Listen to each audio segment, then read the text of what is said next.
All right, I think we are live. What's going on, everyone? Yeah, excited to do a breakdown today. Yeah, so as I'm doing the breakdown, let me know if you know you have any questions in the chat, anything music related, um, or yeah, just anything. Always down to answer any questions that y'all might have. And then yeah, as far as the beat goes, if you're into this kind of thing, let me know. So if you're enjoying that live streams, let me know. Always want to hear feedback. And yeah, things to make this better. So okay, so the beat that I'm breaking down today is it's my latest upload. It's a Morgan Wallen type beat, and it's called "Forgetting Me," right? Or did I put "Forgetting You"? I think it's "Forgetting Me."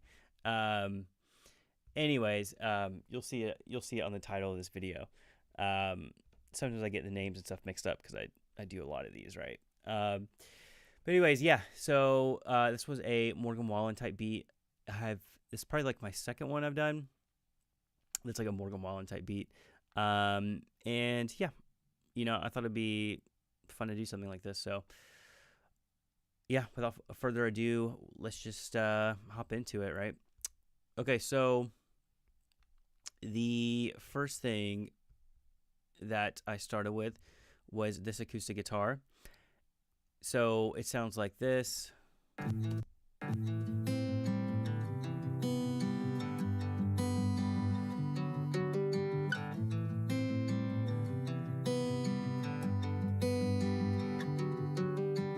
Yeah, and that basically loops the entire song. Not everything I do has a very repetitive guitar loop in it. Um, but a lot of Morgan Wallen stuff does. And, for this particular beat, I feel like it just kind of worked to keep playing it through. One thing I did that was a little interesting about the recording is I used a close mic technique, which I normally do. But I happen to have this mic that I'm speaking into right now. I had it about, maybe like 5 feet away from me or so on the other side of my room.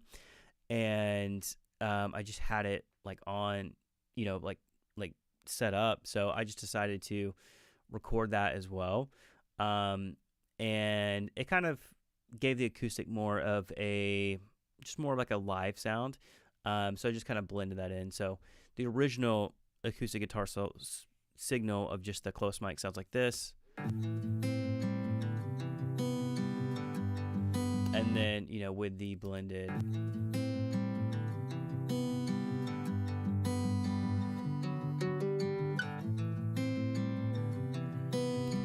Yeah. So that's acoustic guitar tone. Pretty happy with that. For processing, looks like I just added, I guess, just kind of sloping off the lows. Definitely added some compression to tighten everything up. Oh, actually, I used a preset on the virtual mix rack, which is new. So honestly, I don't even know exactly. Let's see. Actually, sounds really good. Basically just boosting some high end. So generally not a preset guy, but I decided to try it out and I really liked it. So added a tape machine just to give it a little bit more warmth, and that's something that I do a lot on acoustic guitars. So yeah, that is the acoustic guitar processing. So after I created that, initial guitar, I decided to basically double it with an electric guitar. So the second electric guitar sounds like this.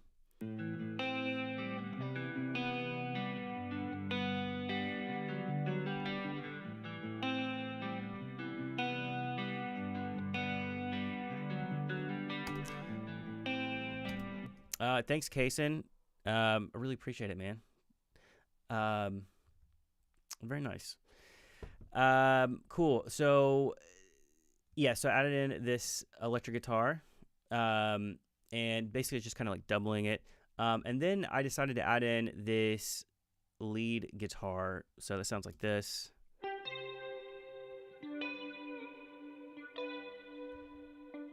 I like that. This you'll hear I do a little whammy bar thing. Wow, like a little wow. Okay, so these guitars now we have this. Sounds like this.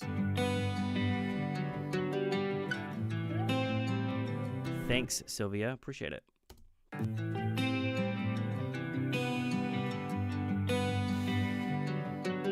And then for the chorus parts, added in these like heavier guitars. They sound like this.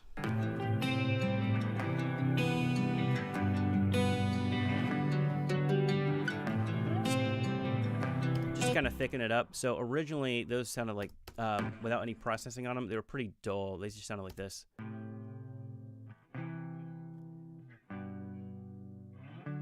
Okay, so I added some compression, and then I added some saturation to brighten them. And then I think I liked that, but I was like, man, these are not coming through the mix. You know, I think I originally had something like this in the mix, but they weren't forward. And then so I added this plugin called Devil Lock, which does some really heavy, nice distortion. And then it really got them to poke out more. So you hear like how like sharp these are now. So that's with the processing without, way different, right? And then so now in the mix,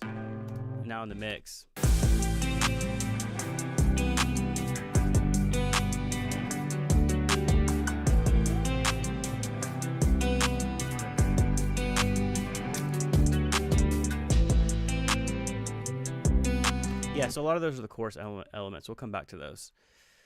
So yeah, the verse, you know, we're just looping this, you know, this guitar loop endlessly, you know. So we'll get into let's talk about the 808. So pretty straightforward. It's the only kind of like bass I have in this song. And yeah, it's just this 808 preset from Anna 2 that sounds sick. I probably trimmed the length of it a little bit to fit the song. But not much else to it. Oh yeah, did a little EQ dip here. But yeah, just a nice sound in 808. Oh, this 808's sick too because it has like it sounds like a cymbal is in it. You like hear that?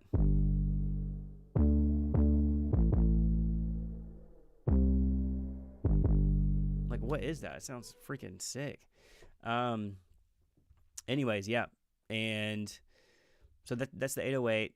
So we'll talk about drums. So, you know, pretty straightforward, just a kick, you know, add a clap. Gotta have the trap hat. This is pretty straightforward. I do a little bit of, yeah, I mean, this is so straight. And like here I do a little I just lost my spot. I do a little thingy do. Just drop it down one pitch.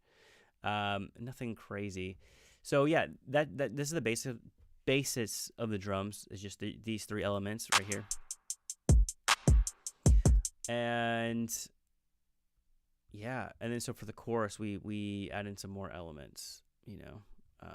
That looks like it, right? That's all I see. Okay, so one of the things I have going throughout the songs, just through the verse and the choruses, is this ambient guitar layer. So I tracked it in like this.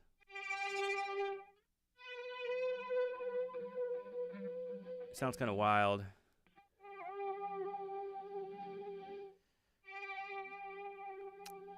Yeah, so I have like a vibrato setting on my chroma console, and I'm just swelling it in on guitar. So I'm like playing the note, I'm going like bing, and I'm like fading in my guitar volume, and that's how I got that sound. And then really these effects here are really just for space, you know. Portal's kind of doing some stuff, but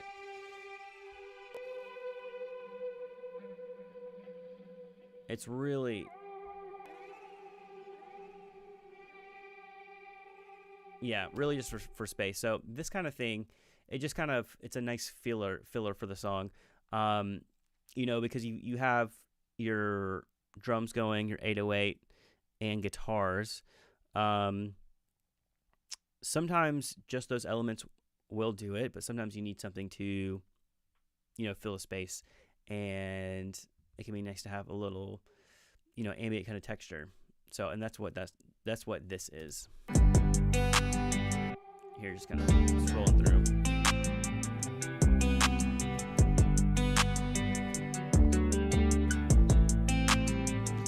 And then I do a little guitar fill up here.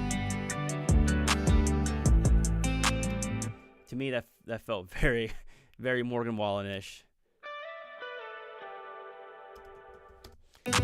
Yeah, just guitar fill, a lot of reverb,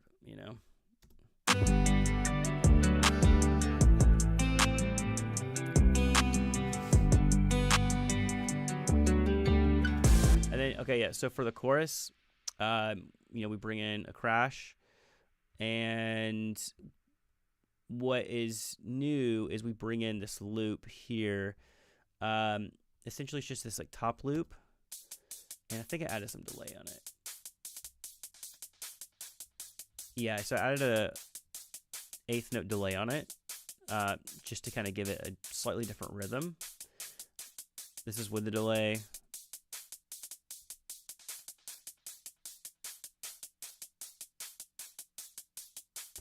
Yeah, it's basically doing the same rhythm. It's kind of just accenting the 2 and the 4, which is cool. And then, yeah, I just did a little bit of processing to tame it a little bit, But that one top loop to the drums adds a lot of energy. So here's our drums without that, and then with the top loop in it,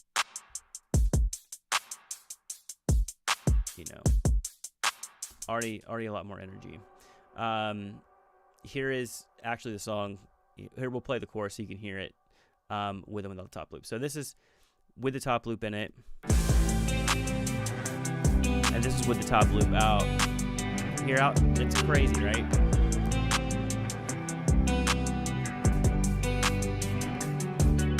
Yeah, so that's like a must. Milo, appreciate it, man. Thank you. Okay, so yeah, and then one thing I did on this that's a little interesting is I added in these Foley noises.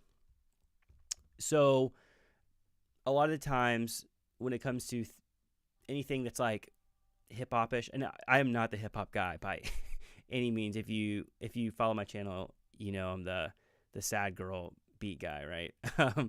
But anything that's like this, like that's kind of hip hop-ish, or sometimes like alt stuff. Sometimes just like the regular drums just don't fill enough space. So it's good to add in like extra elements. So basically, if I turn off my Foley, like here's the drums we have. This is cool, right? But basically, what I'm doing with this Foley is I'm just adding in like extra sounds. So, yeah. Just little clicks and stuff in here. Added in an owl sound. I don't know why I did the owl sound. I think I was looking at like effects and stuff in Splice, and it came up, and it sounded good. So sometimes whenever I'm creating, what I'll do is I'll just pull up Splice like this. And so the song will be like playing, right? I'll have my beat playing. Oh wait, close it out. Oops. So I'll have it playing. Let's see if I can do this. And what I'll do is I'll just like audition stuff. I'll just. Oh, there's the owl sound. So sometimes, you come across something interesting that you wouldn't have found by just messing around with some random sound. So. I most of the time I am trying to be intentional about, my sound selection and stuff. And if you only created just like playing your song, trying to find random stuff, it would take a really long time. But Yeah, sometimes you just find something cool by a mistake, and you're like, man, now I can't live without that. But yeah, and then one other thing, I added in this little lighter sound here. That's the last little Foley thing. This little guy, you know. And then, what's important for productions like this is to have, elements that pull you in and out of each, verse or chorus. So one of the, simplest ways to do it is riser. Sometimes, I'll get intricate and I'll do like reverse guitars or reverse cymbals or like a new instrument. But sometimes you just need a simple riser like this to literally just pull you into the next scene,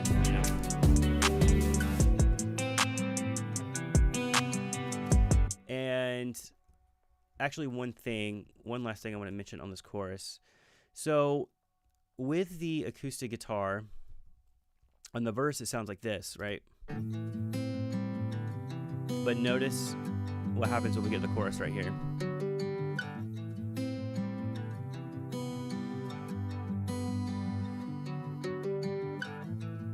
You'll hear the chorus, come in. So that's something I like to do when it comes to like choruses.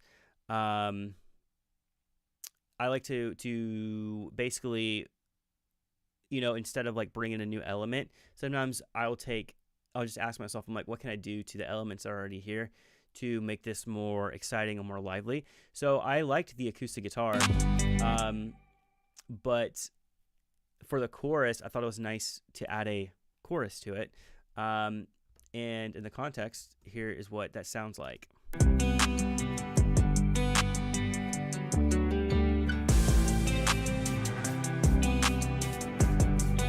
And the cool thing is that you wouldn't even notice that there's chorus on the acoustic guitar until I just told you about it. But it just kind of helps spread it out. And then when it goes back to the verse, when the acoustic guitar has less elements around it, then we just take the chorus off and you don't even know it was there. So yeah, fun little trick. Here we'll answer this question. Do you create beats with an artist in mind, or do you usually just freeball it, or do you think of an artist once you're done? Yeah, that's a really good question. So, as I like create, over like different periods. So I've been like doing these beats, for almost like 5 years now, which is crazy. But as that's gone on, my process has changed. And depending on like what kind of like mood I'm in, or what I'm inspired by, will basically kind of dictate that question. So, let's say, okay, so like when Sabrina Carpenter released her latest album, I was pretty inspired by it, and I was like, man, this is exciting, and I want to make some stuff like that. So yeah, I was listening to like basically all the songs off Short and Sweet, and some of them specifically, I'm like, man, I want to do something kind of like this because I haven't heard drums like this or haven't heard anything like that, and so that'll like inspire me to, basically have kind of an artist in mind and create something like that. So that is a way I've created a lot of music. So like right now, for instance, I'm not in like a huge inspiration moment, if that makes sense. So like what I mean is like, I guess like none of my favorite artists have like released anything lately that I'm like obsessed with. And I'm kind of just like finding singles here and there that I like. So in cases like that, I will create in different ways. So this is a good example. Basically, I was like, for this, I was like looking more like R&B. And I actually was looking at like 2000s R&B, and that's like what inspired this. So and it's funny. What's the name of the song? What inspired this is a Justin Timberlake song. Um, the one is like turn around, but down. Yeah, I can't even remember it now. But I was playing basically the chords to it. I'm like, man, that's cool. So basically, I listened to the chords of that song and then find a different way to pick it. But now I created something that sounds nothing like that Justin Timberlake song. But I use it as inspiration. So sometimes, I'll also think sometimes I'll also start creating with a certain like artist in mind, but it'll turn into something different. And, so sometimes I'll get to the end of it. So basically when I'm creating, I try not to like let outside stuff sway like what I'm thinking, even though it's hard to do. So basically, way for me to explain that is like, I've like released a lot of beats like over this past like 5 years. And I have a pretty good idea of like what people are going to like. And let me rephrase that. I don't know what people are going to like, but I feel like I can guess it. Like I'm like, oh, they might like this soft Gracie Abrams acoustic thing or whatever. So as I'm creating, I try not to like get in that. But at the end, once I'm done, if I'm like, hey, this actually lines up. Like maybe this was inspired by a Lainey song, but I could actually hear maybe Olivia Rodrigo on it. I might actually just label it as an Olivia Rodrigo type beat because I know more people will find it and might resonate with it that way. You know what I mean? So to sum it up, I do create beats with artists of mine, but also I will freeball it, and sometimes I'll just sit down with like a random keys patch and just, make something new. One of my favorite ways I like to produce these days is I will go find a song I've never heard. So someone I've been into lately is like Alicia Rose. So I listened to a few of her songs. I'm like, man, this is cool. So I try to find earlier this week I tried to find a song of hers that I hadn't heard before. And then basically what I'll do is I'll go like not listen to it, but I'll bring it in Logic, strip everything down to where there's only the vocal. And then so I'm hearing for the first time only the solo vocal. And then what I'll do is I'll just like basically start trying to create instrumentation around it, having never heard what the original was. And that has been an inspiring way for me to create now. But yeah, to sum it up, depending on like what kind of mood I'm in, where I'm drawing inspiration from will kind of, dictate that. So that was super long-winded. So anyways, yeah, let's, we'll hop back into this, but good question. I think that was it for the chorus stuff. Oh yeah. So last thing in the chorus, I added in a pad. It sounds like this. And that's the only kind of synth thing in this beat, which is cool. A lot of my stuff generally has a lot of synth stuff. Kind of just adds a nice filler, All right, into verse 2.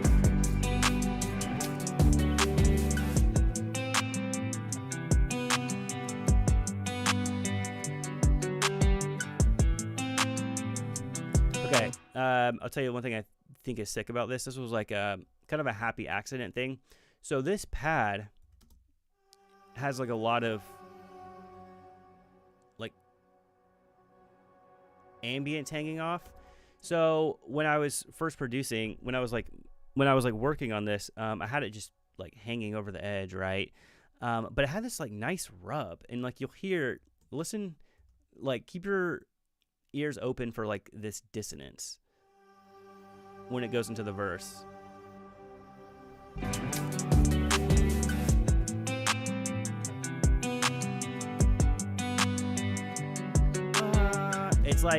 It's like it's hanging. I ended up actually automating it in and out, so it sounds like this.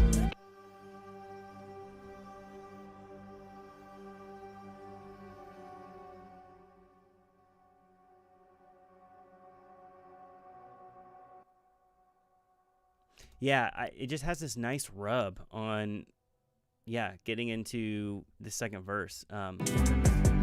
I liked it. And then I dropped out the 808 too.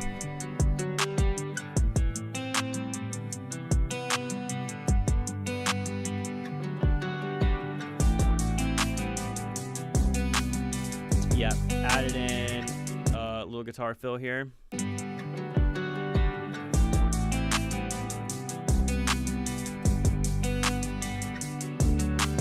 And then a reverse guitar fill here.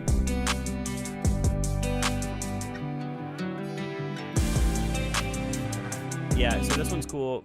So this was what I originally played here.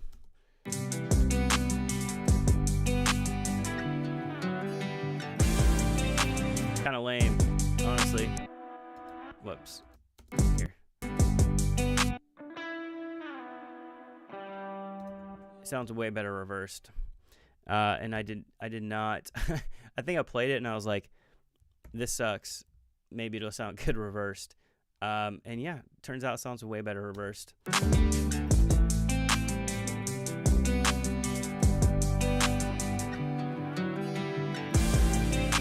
Yeah, and so that was, earlier I briefly mentioned using like risers to bring you in and out of sections like this.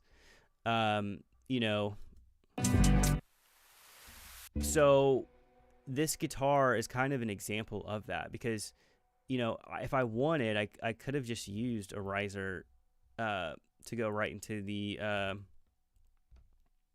go right into the chorus. And I'll show you. So if we muted those guitars and just had a riser,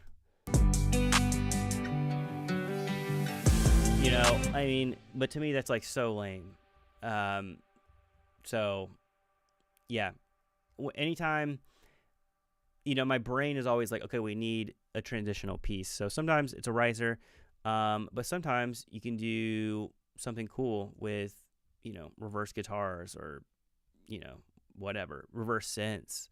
A lot of times reversing is the key because you get this nice sweep of like, you know what I mean? Like that's kind of what brings in the excitement. Kayla,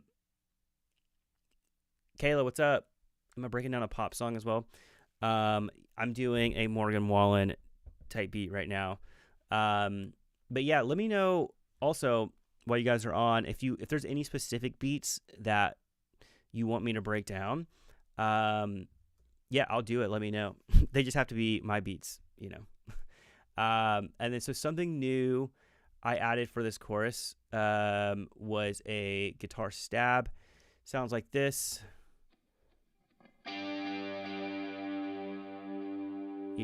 Add a little bit of delay on it, but really sometimes adding a little guitar stab at the beginning of a chorus kind of just gives it a little boost of energy, So with the stab in, it sounds like this,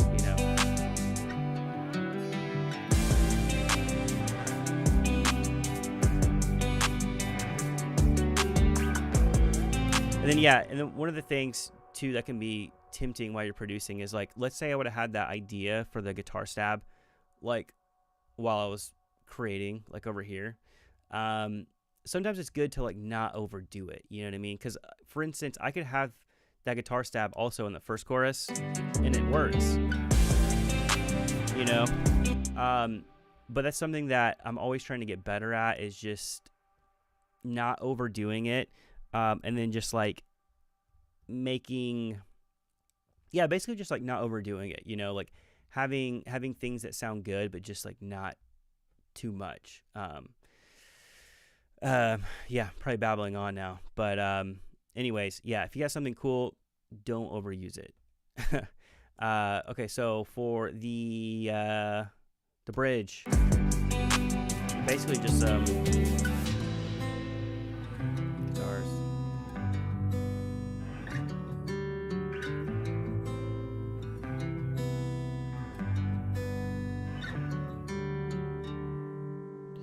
Yeah, I mean, nothing really crazy to talk about. Added a little sub bass in here.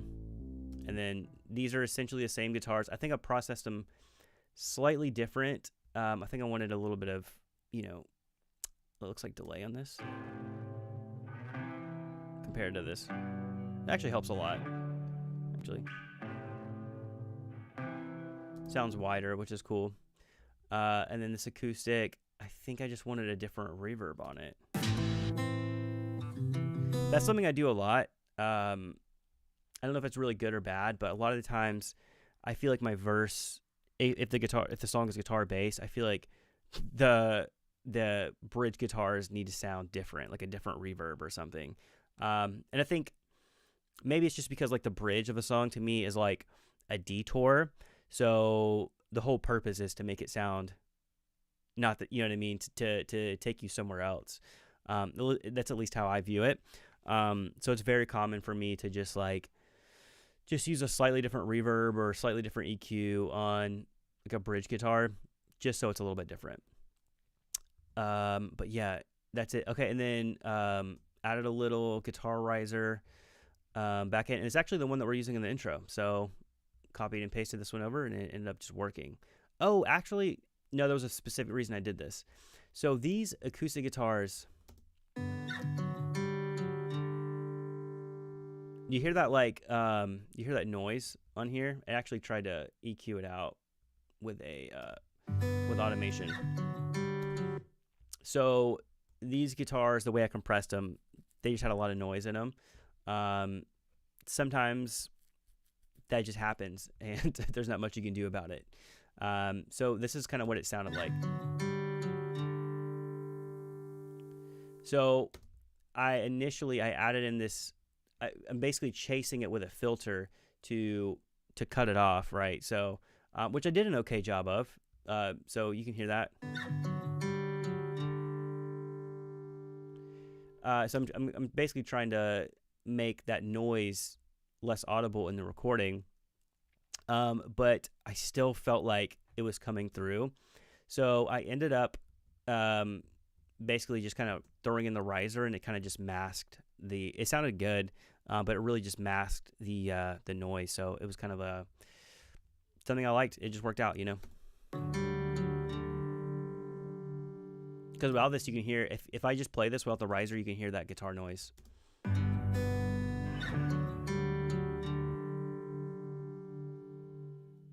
Yeah, and that just was not going to work for me.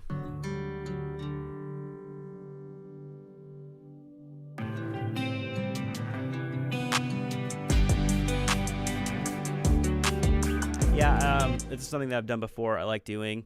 Instead of just bringing all the instruments in, basically waiting a measure to bring in the drums and everything. So you'll see we kind of, we have a couple of like the little fill stuff kind of lead us in on the drums and like a clap. So, and then we're back in. New guitar fills here. I like that one. One more.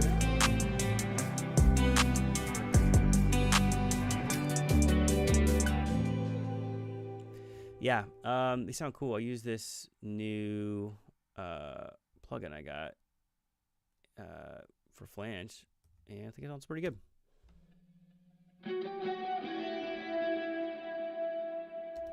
Take that back, sounds really good.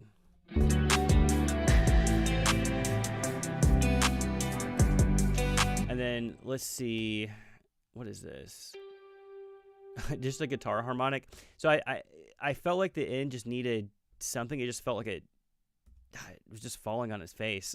So this is how it originally ended. Yeah, I felt like the acoustic guitar didn't have enough energy to end it by itself. So I guess I thought a little harmonic would help. Very subtle. I mean, yeah, it's funny. Sometimes when I say some of this stuff out loud, I'm like, man, am I crazy? But yeah, that's how I felt, So I'll stick with it. Cool. I think that's it. I guess I'm gonna hop off unless anyone's got any questions or anything for me. Looking through here. Yeah, I think we covered it. Anyway, sick. Okay, cool. Yep. So yeah, the Tuesday live streams. What do y'all think? Are these cool?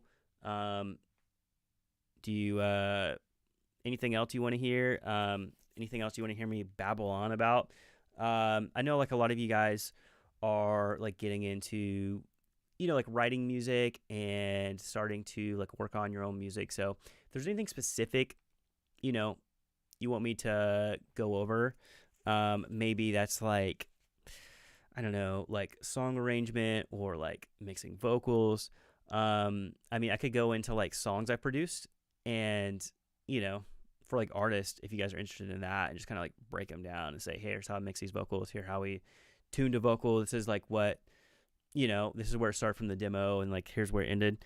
I'm sure I could do some stuff like that. So anyways, yeah, I like doing these. So I appreciate everyone who came and chatted with me and hung out. I love it. So anyways, yeah, I hope you guys have a good rest of the week, and I will catch you back next week.